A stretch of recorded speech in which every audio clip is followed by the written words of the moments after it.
Relationships में एक problem बहुत ही ज़्यादा कॉमन होती है कि कभी भी दोनों पार्टनर्स का जो इंटरेस्ट लेवल होता है ना, वो अलाइन नहीं होता।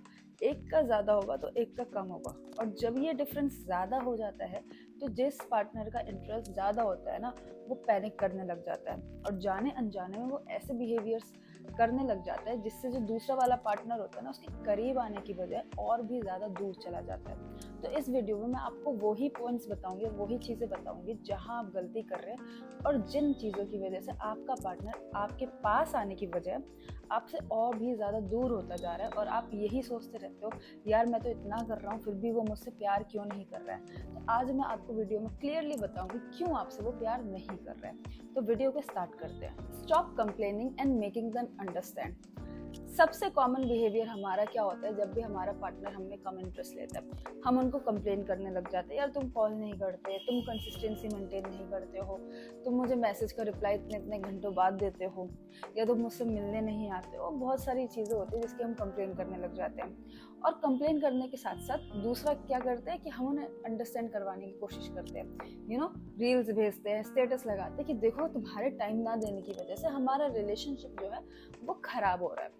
लेकिन आप ये बताओ कि जब भी पास में आपने ये चीज़ें की हैं, उनसे कंप्लेन किया या उन्हें अंडरस्टैंड करवाने की कोशिश की है, तो क्या ऐसा हुआ है कि आपका पार्टनर समझ गया हो, हाँ तुम सही कह रहे हो, और नेक्स्ट जैसे वो लगातार कॉल करने लग जाता है? कभी भी ऐसा हुआ है? कभी ऐसा नहीं हुआ।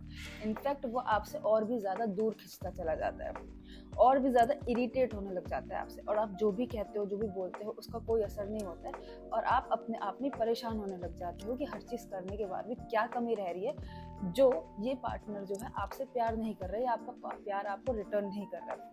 तो यहाँ पे सबसे पहले आपको यही चीज़ बंद कर देनी है बिल्कुल ही, कि आप उन्हें समझाने की कोशिश करें बार बार, क्योंकि इससे क्या होता है ना कि आपका जो पार्टनर है बहुत ही ज़्यादा प्रेशर फील करता है, प्रेशराइज होने लग जाता है और इरिटेटेड भी फील करता है आपसे साथ साथ। उसे मतलब नहीं होता है, उसे लगता है कि हाँ ये जाए तो जाए, क्योंकि ये तो मुझे इतना इरिटेट कर रहा है ना ये इंसान। तो वो उस मेंटालिटी में चला जाता है। तो जहाँ आप ये चीज़ें बंद करेंगे तो उसके ऊपर से प्रेशर हट जाएगा और इरिटेशन हट जाएगी। क्रिएट योर ओन लाइफ एक बहुत ही कॉमन बिहेवियर है हम सभी का, कि जब भी हम रिलेशनशिप में आते हैं ना, तो हम अपनी दुनिया को, अपने दोस्तों को, इनफैक्ट अपने गोल्स को भी साइड लगा देते हैं, और सबसे ज़्यादा टेंशन ये लेते हैं कि उसने मुझे अभी तक मैसेज का रिप्लाई क्यों नहीं किया, उसने मुझे आज कॉल क्यों नहीं किया, या वो कल कहाँ गया था। बस यही टेंशन होती है हमारी, और आप भी इसी फेज से गुजर रहे हैं। तो यही फुल स्टॉप लगाने की ज़रूरत है, और खुद को 3 महीने देने की ज़रूरत है। सिर्फ 3 महीने दो खुद को, जहां आप अपने पार्टनर से अलग एक दुनिया बनाओगे। अब आप खुद देखो, आपका पार्टनर आप में इंटरेस्ट नहीं ले रहा है, आपको अटेंशन नहीं दे रहा है, तो क्या एक्शन होना चाहिए? उसको फोर्स करना चाहिए कि नहीं तू ले मुझ में इंटरेस्ट, ऐसी दुनिया में इंटरेस्ट ले जो बिल्कुल ही बेकार दुनिया है। बजाय इसके आप उसको साइड में छोड़ो कि तेरा इंटरेस्ट नहीं है तो तू साइड में रहे, कोई दिक्कत नहीं है, मैं अपनी खुद की दुनिया बनाऊंगा जो तुझसे अलग होगी, जहां आप अपने बॉडी पे, अपनी फिजिक पे, अपनी हेल्थ पे, या अपने गोल्स पे, या अपने दोस्तों से पैचअप करो, उनसे मिलने जाओ, इन चीज़ों पे ध्यान दोगे। एक खुद की दुनिया जब आप क्रिएट कर लोगे ना, तो उस दुनिया का हिस्सा आपका पार्टनर भी बनना चाहेगा, और जितनी आपकी अच्छी दुनिया होगी उतने ही लोग आपसे जुड़ना चाहेंगे। ये बिल्कुल दिमाग में रखो। जब आप खुद को प्रायोरिटाइज करने लग जाओगे ना, तो आसपास के लोग भी आपको प्रायोरिटी देंगे और आपको वैल्यू करेंगे। जिस तरीके से भी आप खुद को ट्रीट करते हो ना, ये दिमाग में बिल्कुल रखो कि जिस भी तरीके से आप खुद को ट्रीट करते हो ना, वैसे ही आपको दुनिया भी ट्रीट करेगी। और जब ये चीज़ आपके दिमाग में बैठ गई ना, तो आप अपने साथ बुरा करोगे ही नहीं। You can't create their interest by force. आप उनके सामने खूब दिन रात रो के देख लिया, खूब उनको रील्स और स्टेटस भेज भेज के समझा लिया कि क्यों तुम्हारे इन्वेस्ट ना करने की वजह से हमारी रिलेशनशिप खराब हो जाएगी, या उनको खूब कंप्लेन कर ली, सब कुछ कर लिया, कुछ काम नहीं बना, अभी भी उनका कोई इंटरेस्ट आप में नहीं आया, बल्कि आपसे दूर और हो गया। तो यहाँ पे आपको ये समझने की जरूरत है कि आप बाई फोर्स किसी का इंटरेस्ट आप में पैदा नहीं कर सकते। जितना आप उसे फोर्स करेंगे वो उतना ही आपसे दूर खिंचा चला जाएगा। जब तक उसके अंदर खुद से भावनाएं नहीं आती है, आपकी तरफ खुद से उसके अंदर अट्रैक्शन नहीं आता है, तब तक कुछ नहीं हो सकता। आपके कहने से कुछ नहीं होगा, हाँ, लेकिन आपके करने से बहुत कुछ होगा। जहां आप उनसे ध्यान हटाकर अपनी दूसरी दुनिया पे ध्यान देने लग जाएंगे। बहुत सारी चीजें हैं आपको जो खुशी देती है, आपके पार्टनर के अलावा भी। उन कामों को करो, उन चीजों पे फोकस करो। और जब आपकी खुशियां आपके पार्टनर से हट के दूसरी चीज़ों पे आ जाएंगी, दूसरी चीज़ों से आप खुशी लेने लग जाओगे, या खुद कुछ काम करके खुशी लेने लग जाओगे, जैसे ये चीज़ होगी ना, तो आप एक इंटरेस्टिंग पर्सन बन जाओगे जिसमें आपका पार्टनर भी इंटरेस्ट लेगा। Don't fear losing them, fear losing your self in the process.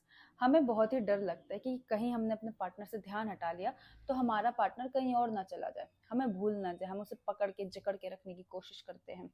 यहाँ पर आपको उनको खोने से ज्यादा खुद को खोने का डर होना चाहिए कि कहीं हम उनको पाने की कोशिशों में अपने दुनिया को, अपने गोल्स को, अपने इमोशंस को, हर चीज को सेक्रीफाइस तो नहीं कर रहे, खुद को तो नहीं खो रहे उनको पाने के चक्कर में। जैसे ये थॉट आपके अंदर आ जाएगा ना कि आपको खुद को नहीं खोना, तो आप खुद ब खुद ऑटोमेटिकली उन्हें जबरदस्ती पकड़ना छोड़ देंगे। जहां आपको ज्यादा तकलीफ हो रही होगी वहां आप उन्हें जाने का मौका दे देंगे कि जाना है तो जाओ। उनसे बिल्कुल ही डरना बंद कर देंगे कि कहीं और ना चला जाए। और अब तक आपने जो कोशिशें कर भी ली उन्हें पकड़ने की, जकड़ने की, तो कौन सा वो आपके हो गए, बल्कि आपसे और भी ज्यादा रिलीज होने की कोशिश करेंगे, और भी ज्यादा दूर भागने की कोशिश करेंगे। तो फियर लूजिंग योर सेल्फ अपने पार्टनर को पाने की कोशिशों में। एक्सेप्टेंस। आपको जितनी भी बातें मैंने अभी तक बताई है वो आप सक्सेसफुल तभी एग्जीक्यूट कर पाओगे जब आपके अंदर एक्सेप्टेंस आ जाएगी। एक्सेप्टेंस इस चीज को लेकर कि जो चीज आपके लिए बनी है या आपकी है वो आपसे दूर नहीं जाएगी। आप उसे जितना जकड़ने की, पकड़ने की कोशिश करेंगे उतना ही वो आपसे खिंचती चली जाएगी। एक्सेप्टेंस इस चीज को लेकर कि जब आप खुद को प्रायोरिटी देंगे तभी दुनिया आपको प्रायोरिटी देगी या आपकी वैल्यू करेगी। Remember, world treats you how you treat yourself. जितना आप अपने आप को इम्पोर्टेंस देंगे, इतनी वैल्यू देंगे, उतना ही दुनिया को लगेगा कि हाँ ये इंसान बहुत ही ज़्यादा वैल्यूएबल या इम्पोर्टेंट इंसान है। ये साइकोलॉजिकल इफेक्ट है जो दुनिया पे पड़ता है। और जहाँ आप अपनी वैल्यू गिराते जाएंगे हर किसी के काम के आगे या हर किसी के आगे झुकते जाएंगे ना, तो दुनिया को मतलब मेंटली अंदर से फील होगा कि ये तो कुछ इंपॉर्टेंट इंसान नहीं है, ये तो फालतू का इंसान है। तो साइकोलॉजिकली आपको इम्पोर्टेंस नहीं दे पाएगा। तो यहाँ पे इन चीज़ों की एक्सेप्टेंस बहुत ही ज़्यादा ज़रूरी है कि आपको अपने आप को प्रायोरिटी देनी है और जो भी आउटकम आउटकम होगा वो आप एक्सेप्ट करेंगे। इस वीडियो में जितनी भी बातें आपको बताई है ना वो आपको सेल्फ इम्प्रूवमेंट और सेल्फ ग्रोथ की तरफ लेकर जाती हैं। जितना आप फोकस अपने ऊपर रखोगे, अपने इम्प्रूवमेंट पे रखोगे, उतना ही कम टाइम होगा आपके पास ये सोचने का कि उस बंदे ने मेरे मैसेज का रिप्लाई अभी तक क्यों नहीं दिया, या उसने ये चीज कहा तो उसकी बातों का क्या मतलब था। आपके पास दुनिया के लिए उतना ही कम टाइम होगा। आप दुनिया के बारे में जितना कम सोचोगे वो आपके करियर के लिए या आपकी खुद के लिए बहुत ही ज्यादा फायदेमंद होगा। जितना आप अपने बारे में सोचोगे आप उतने ग्रो करते जाओगे, क्योंकि आप दुनिया को, दुनिया के लोगों को कंट्रोल नहीं कर सकते हो। आप सिर्फ एक इंसान को कंट्रोल कर सकते हो, वो है खुद को। तो खुद के ऊपर काम करो और खुद को चेंज करने की कोशिश करो। मिलते हैं ऐसे ही नेक्स्ट वीडियो पे, तो सब्सक्राइब करना ना भूले और लाइक का बटन भी जरूर हिट करें।